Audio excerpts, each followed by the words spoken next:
Statistics are very important, and much of this debate seems to be focused around statistics and around how much the percentage is of loss for each local area. We're forgetting the very human element of this. We're forgetting the people who are at the heart of it, because the people at the heart of it who are being affected don't honestly care which government it is that introduced this to begin with. They don't care whose fault it is. They don't like politicians who point fingers at each other and say it wasn't you, it was you. What they care about is what is happening to them there and then on the ground.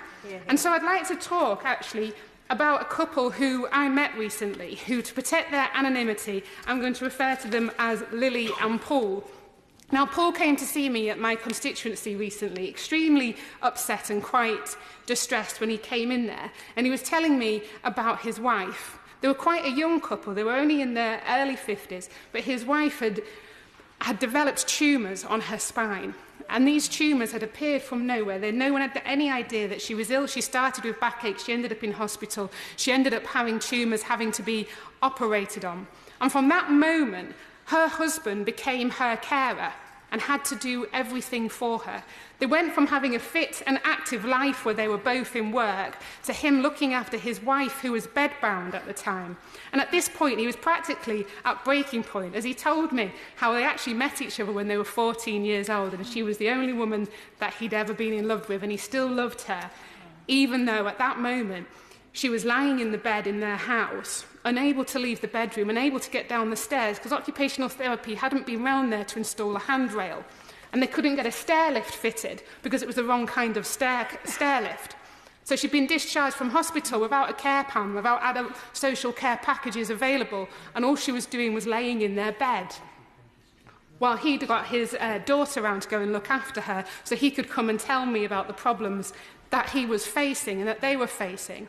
He said, unsurprisingly, she was suffering problems with her mental health. And I said, well, of course, I would suffer problems with my mental health if I was unable to leave my bed and just left there in constant pain. She was left in pain from the operation, from the tumour that was on her spine, and the drugs were making her drowsy and incoherent. To make matters even worse, the DWP informed her and them that she needed to attend a healthcare assessment. A woman who was bedbound in bed having operations on her spine. Eventually they relented. He was dealing with this on a day-to-day basis, as well as seeing the woman who he'd loved from being 14 years old and still deeply loved then, in such pain and in such desperate situation. Eventually they came to see her to do an assessment of her. But he said she can't answer the questions properly because the amount of opium that she's on to deal with her pain means that she doesn't fully understand all the questions being answered. But he was told by the people doing the assessment on her that as her husband, he shouldn't be answering for her and he should allow her to answer the questions herself, even though she barely understood what was actually being said.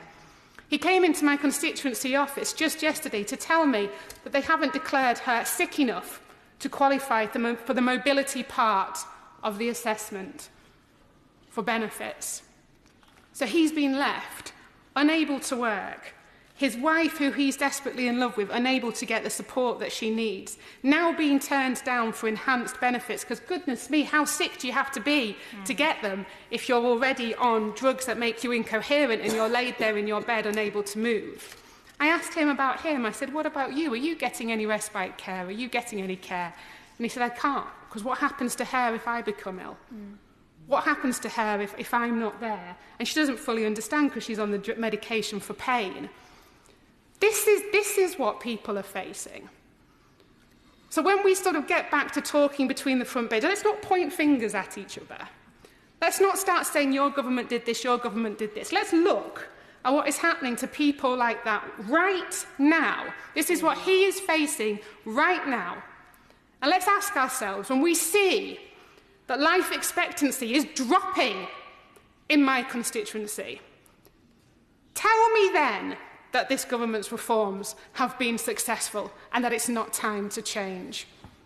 Tell me then how successful it is.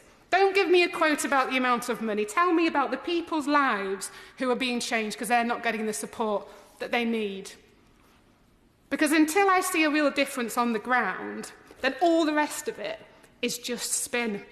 So please come to the dispatch box, tell me you've listened, and tell me people like Paul and Lily will get the support that they need and not be left to suffer any longer. Rachel Maskell. Thank you.